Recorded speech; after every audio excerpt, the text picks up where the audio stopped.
Welcome back to Purposeful Thinking. This is part 2, the finale of our presentation, How Christianity Overcame Cultural Rejection, a lesson from the early church. May God continue to be with us and cover us as we continue to struggle against cultural rejection in our contemporary society.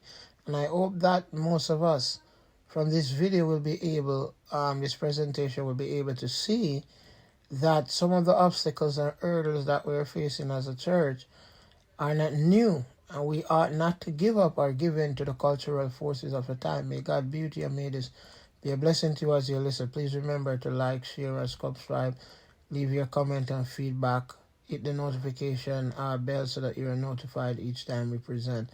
Peace and blessings. Let us go into today's video. Among Gentiles. So those were the obstacles in the Jewish, some of the obstacles in the Jewish setting. The rise of Christianity in the larger Greco-Roman world carried with it even more obstacles.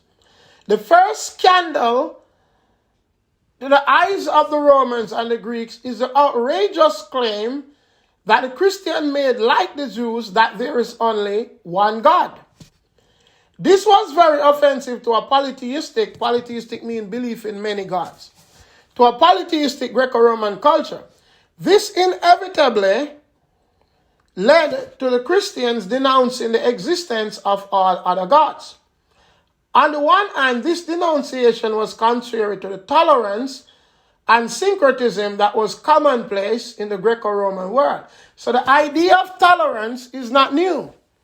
The Greeks and the Romans were more tolerant than us. In the Greco-Roman world, if I have a God that I worship, which everyone had, and I come to visit you, and you have a God, my God wouldn't be offensive if I worship your God. But with the Christians, that's a no-no. If I come where you are and you have gods there or any God, I can't participate. This was a serious problem that the early Christians had to deal with. They were seen as actually atheists. Not in the sense of how we use the word atheist now, where you don't believe in any God. Atheists in the ancient world is if you didn't believe in the gods that they actually believe in. So the Christians were classified by the Greeks and the Romans as atheists. The Roman world was filled with heavenly and earthly gods, as we hear Paul say in 1 Corinthians, that gods there be many in heaven and earth, lords there be many in heaven and earth, but we know that there is one God. So Paul there is denouncing the existence of the Greco-Roman God. But it is not the case that the early Christians didn't believe that the Christians believed that idols were nothing, but they believed that there was something behind the idols. The Roman world was filled with heavenly and earthly gods. There were gods in the home, gods that watched certain cities and even specific sites. For the Christian, these gods were nothing more than wicked demons parading themselves. For as Paul said, we know that the idol is nothing, but they are just demons parading themselves. And this theme was very prevalent in early Christian literature, where they refer to the gods that the Greeks and the Romans worship as demons. The people understood that their well-being, these are the Roman people, they understood that their well-being and protection of the empire depended on the gods. On the one hand, the denunciation of the gods by Christians was a direct threat to what we call the Pax Deorum. That means the peace of the gods. Those of us who see RIP on tombs, that RIP didn't originate with us. That comes from the Roman world. And the peace stands for Pax, which means peace. So the Pax Deorum, which is a concept that the Greek and the Romans had, is a belief that their peace and their protection comes from the gods. On the one hand, the denunciation of the gods by the Christian was a direct threat to the Pax Deorum and the Mos Maiorum, which means the tradition of our ancestors, which the Romans can in no way possibly tolerate. The term Pax Deorum comes from two Latin words that means the peace of the gods. The Greeks and the Romans believed it is because of the many gods that they have and worship why they both have peace and prosperity. They have peace because the gods are honored and sacrifices are offered to them daily. The Mos Maiorum, on the other hand, translate the tradition or customs of the ancestors. In our time, we believe that the newer something it's the better, but that wasn't the case in the Asian world. In our time, newer is better, but in the Roman world, older is better and must be respected at all costs, even if one does not agree with it. The act of Christians against the gods and tradition of the peoples around them was no small offense. It warranted death. They were turning all that the people knew upside down, as the book of Acts declared. First, within the consciousness of the average Roman was the belief that Rome was where it was because of the favors of the gods. And this favor of the gods must be maintained by proper religio, the term that we translate religion from, but it doesn't mean religion in the way how we actually mean it. It means proper practice and worship of the gods. This state of mind can be seen in the words of Cicero, the Roman statesman and orator. This is what he has to say about making sure that the gods are worshipped and protected. I have always thought that none of these areas of religio, which is religion it translates, was to be despised, since I am convinced that Romulus, which was one of the mythological figures that founded Rome, by his auspices, and Numa, which was one of the founders of Rome, by his establishment of ritual, led the foundation of our state, which assuredly could never have been as great as it is had we not maintained the fullest measure of divine favor. So what he's saying, the reason why we are where we are is because we are protecting the interests of the gods. Christianity come on the scene and is denouncing those gods. So we have a cultural clash going on here. The Romans were very conscious that they should maintain the Pax Deorum, and Deorum comes from the word Deus, which means God in Latin. If Rome will last, but the Christians attack the pagan gods directly, the church's attack was not just a threat to the individual's survival, but was a direct threat to the well-being of the state, both socially and economically. If we remember in the book of Acts, when the church Paul and them preached at Ephesus, and the silversmith and them that made the figurines for the temple gathered the people and said, listen, if we allow these Christians to preach the message that they are preaching, we are not going to have any economic survival, because no one will believe in Diana anymore, and our figurine will not sell. So for the Christian's neighbor, it wasn't just about religious ideology, but Christianity was a threat to them economically. So, and that's why he raised the city and caused an uproar, and had them chanting, "Great is Diana, the goddess of the Ephesians." His statement in that book of Acts was prophetic. He said, if we leave these guys alone to preach and do what they do, we will have none of this anymore. And his statement was prophetic, because nobody worshiped Diana anymore. And that is because of Christianity.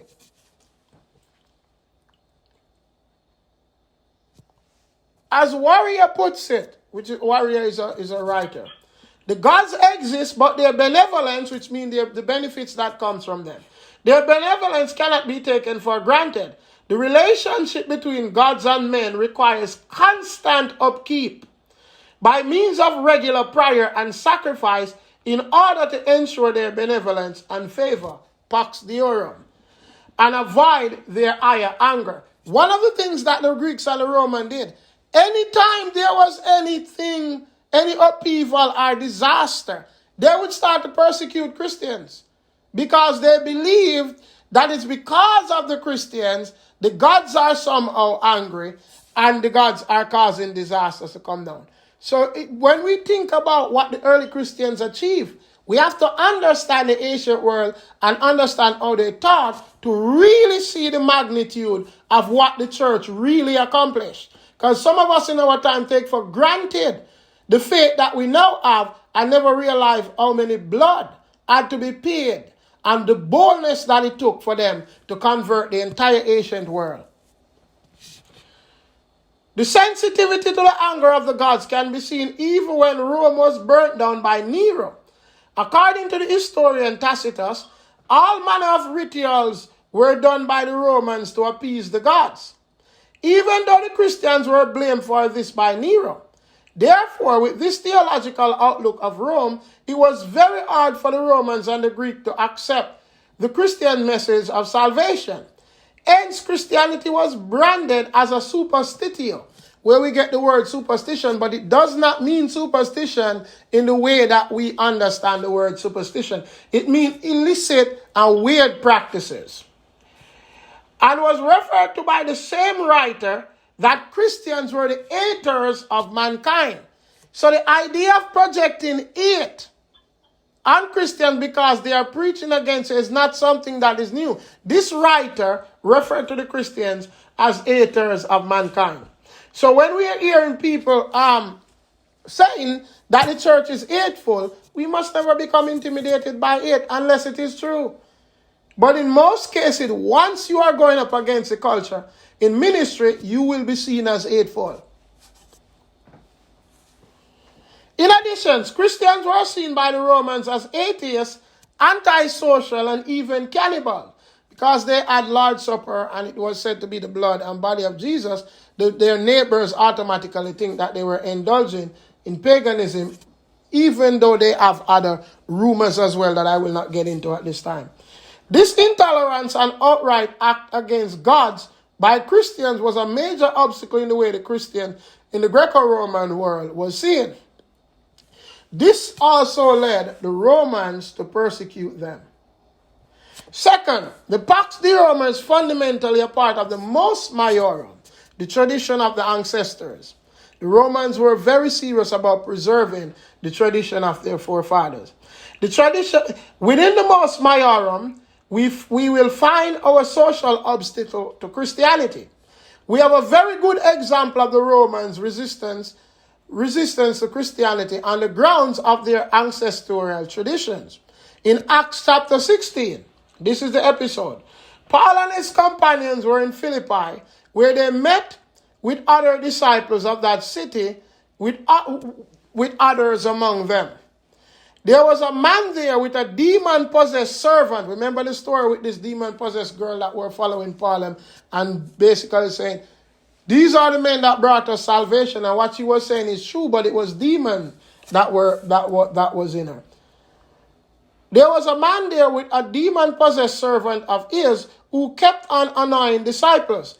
However, after some days, Paul commanded the demon to depart from the young lady. Her owners was not happy about this because they used her for divination that in return made them a lot of money. We think that it is just now the opponents of the ministry of the church is using government to get their way. No, that's not new. They have been employing this strategy from the beginning. Hear what the passage says in Acts when they attacked Paul. But when her owners saw that their hope of making money was gone, this is from the book of Acts, they seized Paul and Silas and dragged them into the marketplace before the authorities. Where did they carry them? Before the government. When they had brought them before the magistrate, they said, these men are disturbing our city. Listen to the move that they made. Remember, all Paul did was rebuke the demon from the girl, and they lost their economic benefit. But look on the move that they made. This is the Mos Maiorum that I mentioned at work here. These men are disturbing our city. They are Jews playing the race card and are advocating customs that are not lawful for us as Romans to adopt or observe. That's the Mos Maiorum at work there in the text. From this episode, we know that what the men reported to the authorities was not the actual reason for their anger.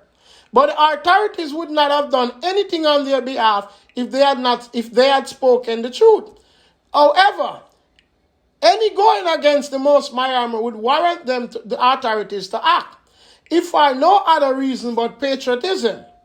Furthermore, the Christians were preaching another king that was greater than Caesar, and another kingdom greater than Rome. The kingdom of God, another episode from the book of Acts captures this in the city of Thessaloniki. The apostles preached there in the Jewish synagogue that Jesus was the Messiah, and some of the Jews was not happy about this. Therefore, they started an uproar in the city, searching for the disciples to beat them. After they left the synagogue, they raised a mob and set the city in an uproar. This is cultural clash we are witnessing in the Gospels, but the church was steadfast in its ministry. Here is the passage from the book of Acts. While they were searching for Paul and Silas to bring them out of the assembly, they attacked Jason's house. When they could not find them, they dragged Jason and some believers before the city authorities, shouting, "These people who have been turning the world upside down have come here also, and Jason has entertained them as guests. They are all acting contrary to the decrees of the emperor, saying that there is another king named Jesus, and the people and the city official were disturbed when they heard this. As in the case above, the Jews twisted the message of the Christian to appeal to the Greeks and Romans' conscience. They turned the message into a socio-political confrontation, which would arouse the anger of the people. For as the text says, both the Roman official and the people alike were disturbed when they heard that there was another king apart from Caesar, to whom alone the Christians are loyal and obedient. Such social rebellion against the god Caesar was unacceptable to both the people and the social well-being of the state. We know, for example, from Josephus, the Jewish historian, twice daily on behalf of Caesar and the state, the Jewish people offered sacrifice. This fact left the Christians standing alone, and they were seen as highly offensive and a threat to the individual's social well-being and the overall well-being of the state. These and many other things were the obstacles the early church had to rise above and to overcome. But nevertheless, they overcame them all and became, by the 4th century, the dominant religion of the Roman Empire. The Greeks and the Romans did not have the concept of sin, as the word became to be known by us today. Judaism had it, but it was not a transnational religion. It is Christianity that made the idea of sin global. Both abortion and exposure was the practice in the Greco-Roman world, and the Greeks and the Romans freaked out that the Jews and Christians never accept this. Exposure was when a child was born. If the parents didn't accept it, they throw it out. When a child, especially a girl child, when a child was born, especially if it's a girl, and we have texts that substantiate this, the child would be taken at the feet of the father, and the father would either approve and accept that child in the family, or that child would be thrown out in the garbage heap. And a lot of time, those who found the child, if they were pagan, sometimes would take those children and use them as slaves for prostitution. And the Christians were adamantly against this. Both abortion and exposure, it was called exposure, was common practice among the Greeks and Romans. Christians came on the scene and condemned both abortion and exposure. Homosexuality was commonplace in the Greco-Roman world, especially pedophilia, the love of children. Older men sleeping with young boys. The church was so vehement against this practice that the church literally created a new vocabulary to condemn this practice. Those who engaged in such practice was called by the mainstream culture boy lovers or child lover. But the church created its own vocabulary and referred to those who do such things as child abusers. So the word child abuse was actually created by the church. And child corrupters. So the church created two words to refer to those who were violating children. They saw them as abusing children, and they saw them as corrupting children. Before Christianity, there was no trace of any such vocabulary. Men was allowed in the laws of Greco-Roman society to have all manner of sexually promiscuous relations, while women were condemned if they did so. It was the church that leveled the playing field. For both men and women, both was confined to only having sex with their spouse. So it was common practice for men to do all kind of promiscuous things. But when the church came on the scene, the church checked that. With the church truly meddling in all these things, it is clear why the people of that environment were so hostile towards them. Here is what we can learn from the early church. We can learn much from the early church that came up in a more hostile environment than the one that we have today. Hostility tends to lead to fear, which suppresses courage and boldness. The contemporary church must be a church that constantly seeks the Spirit's guidance for courage and boldness to be great witnesses of Jesus Christ and the gospel. The more the early church's ministry was attacked, it was the more they spoke up. The contemporary church cannot and must not keep silent against the cries that we are hateful and outdated. So we cannot be intimidated in ministry in our time because people are saying, you are hateful and you are outdated. The early church, as the text tells us in the book of Acts, when they were persecuted, they leave and go to another city and the church grew. But in our time, many of us want to become silent. And the reason why this is the case is because we don't understand what our ancestors did. Because we believe that what we are facing is new. It's not. The more the early church ministry was attacked, it was the more they spoke up. The contemporary church cannot and must not keep silent against the cries that we are hateful and outdated. The idea that our message and moral values are outdated is nonsense. There is no idea that is being peddled today that is new. As the wise man Solomon said, there is nothing new under the sun. Furthermore, age, the age of a thing, is not with what determines whether it's right or wrong, but it is God who determines what is right or wrong. There are many in the church singing the deluded song of the world that the church should become modern in its belief, but such a cry is based on folly and ignorance in most cases. Our responsibility in ministry is to be a witness to the truth. Who accepts this truth is not left to us, but is left to the work of the Spirit. The book of Acts told us that the church came under terrible persecution in its Jewish setting to the point where most of the believers had to flee to the surrounding cities.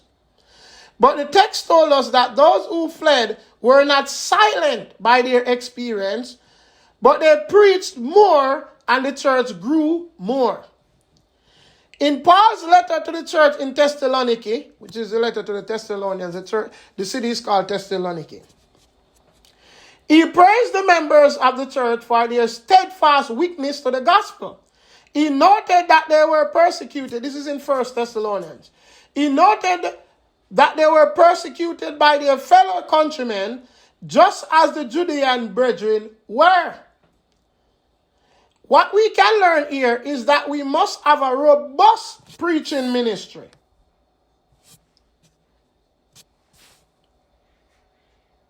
Give me a second. Let me catch back where I was. We must have a robust preaching ministry if we will survive in this hostile environment that we're in. We cannot forget the most basic truism. Faith comes by hearing. If we are not heard, no faith will be introduced to the masses. Hostility must never lead to silence. And in this context, preaching is not to those who have already, should not be only to those who have already accepted Jesus and have faith, but it must be to those who need it. The church must have a robust preaching ministry, as the early church had, if it will flourish in an hostile environment. Preaching must become the center and a central focus of what any ministry in this time does. And I'm not talking preaching to ourselves in the church. I'm talking preaching to the world. Paul tells us that God chose to make known the wisdom of the gospel through the foolishness of preaching. And he tells us that faith cometh by hearing, and hearing by the word. So when we are not preaching anymore and sitting inside the church can never grow. And that is one thing that we have missed from our the early church. On the other hand, a ministry that will grow and sustains growth with genuine committed believers is a ministry that must be in tune with the Spirit of God, so that his presence is seen and felt. In the marketplace of competing ideas about reality and the state of man, mere arguments will not be enough. But as the writer of Hebrews has shown, that the first generation of believers was successful because the Lord confirmed their words with signs and wonders. This concert between the word and the demonstration of the power of the Spirit is most important. It is so important that Satan himself employed false signs and wonders to deceive men upon the earth through many demonic mediums, as is stated in the book of Revelation. Thirdly, a ministry that will grow in an hostile environment must understand the difference between what it provides. Listen to this. Thirdly, a ministry that will grow in an hostile environment must understand the difference between what it provides in contrast to its competitors. It must clearly and persuasively and strategically present itself in no uncertain terms. This is what the earliest Christians did. They knew and understood the ideas of the culture. They offered serious criticism of those ideas and showed why the church's way of life was best. In our time, if we are going to win many, we must understand the culture and engage it in order to flourish in ministry. Ignorance in these times will not work. We cannot sit down in the church and don't understand how the world thinks and how the world does what it does and how what the world believes. The early Christians understood clearly what those on the outside believed, and they made sure they explain it and demolish it. So as having a ministry, we must prepare ourselves and understand what is being offered outside and what is the difference between what we are offering and what they are offering. The early Christians did that. A ministry that will grow in a culture of hostility must have a sense of purpose and a blueprint on how to step by step execute that purpose. Just having a ministry for the sake of ministry will never amount to anything meaningful or substantial. Those who guess or spell or operate without a clear purpose never amounts to anything. So the church cannot just be there to have church. As a ministry, you must understand why you are there and develop strategic purpose, develop strategic means to accomplish the purpose for which you are there. We can't just be going to church for going to church sake. We must understand what the ministry that we're a part of is about, and we must have a blueprint how we are going to execute that. That's what the early church did. Paul said to Timothy, commit what I have presented to you to faithful men. And he said to Timothy, there was fully known my doctrine, manner of life, my faith, and my purpose. So the church cannot just exist just to have a church or just to build something to go to church. Finally, teamwork is the only way to succeed. This is so important that Jesus never sent any of the disciples out by themselves, no matter how powerful they were. So it doesn't matter how powerful that individual disciple were. Jesus never sent him or her out by himself. And there's something that we need to learn from that in our contemporary ministries. He laid the blueprint of at least two by two or two or three.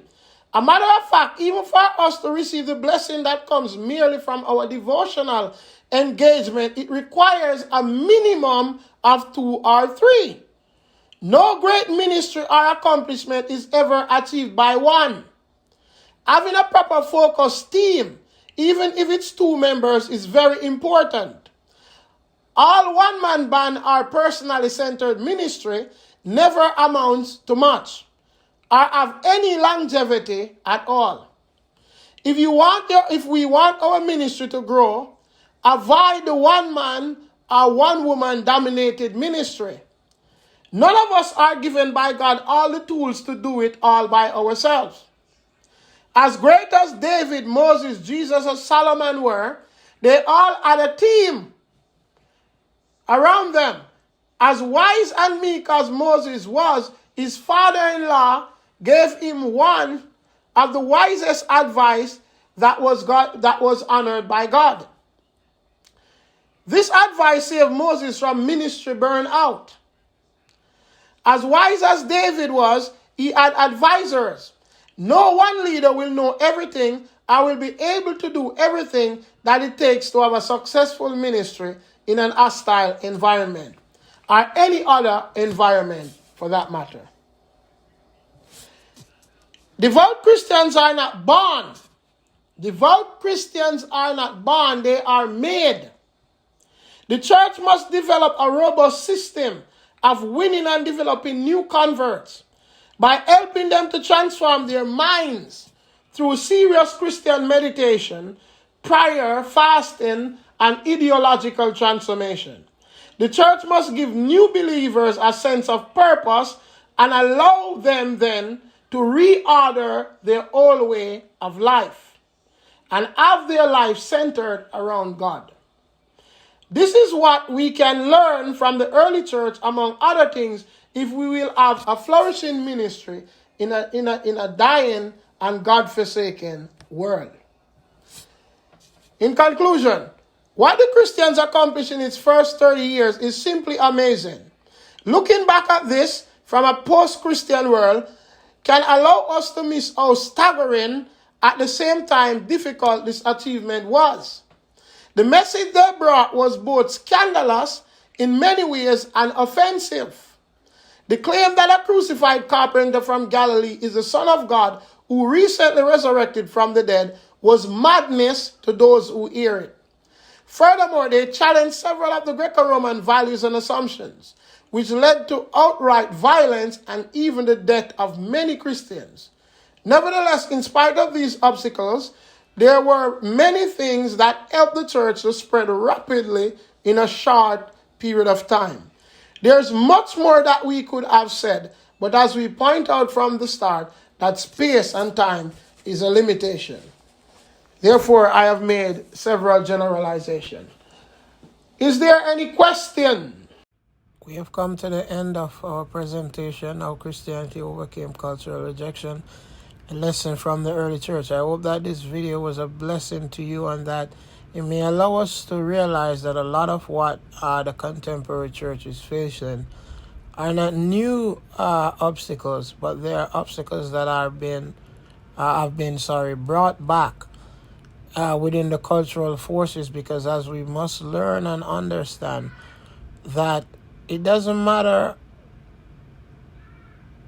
what you have, as long as it's removed, something has to replace it. And usually what will replace it most of the time is not anything new, but it will be something that is rehashed or represented as new to subvert or to overthrow what is there. And the same is true in our cultural forces and the cultural phenomena that we are experiencing up until today within the culture. A lot of the things from the culture wars and ideas, the ideological and philosophical ideas, they are not new, but because most of us as Christians are not exposed to the ancient world, we are not exposed to the answers that has been given by the church to many of these ideas and many of the things that are flaring up today. And I hope that this video provided some help, even though it's a very short presentation and I generalize in certain instances because of time and space. I hope that we have learned something from it, and it can help us to look back to the early church in looking at what we can learn and what we can do and what they did in overcoming their cultural rejection and struggles. Because what the early church did and overcame, what we are facing today is nothing in comparison to it. If we truly understand what they had to go up against from a religious perspective, we wouldn't be as anxious as we are today in the church, or wouldn't be as anxious as we are in giving in and giving up to the cultural unholy forces that are finding its way inside the church. And it seems to me that most of us, because we are ignorant of our Christian ancestral past, we have not known how to respond to or how to actually deal with. And a matter of fact, I would say this because a lot of time the subversion of the church begins within the academy, and many of the scholars in academia know this history and this thing, but because of fear and because of wanting to fit in, we peddle a lot of madness, and it finds its way through commentaries and articles and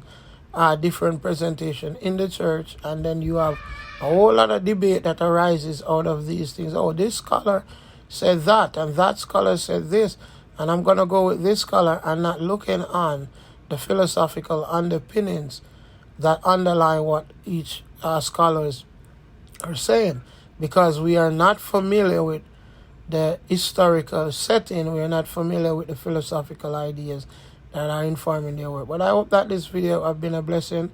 Please remember to like, share, subscribe, leave your feedback, and leave your comment so that the channel and the work that we are trying to put in may grow, and we may be able to continue and put the work forward. I hope that for this 2022 we put forward some consistent work. We have much going on, but at the end of the day, the work of the gospel is more important than anything else. So may God be with you and cover you. And peace until next time when we see you again. Blessings in Jesus' name.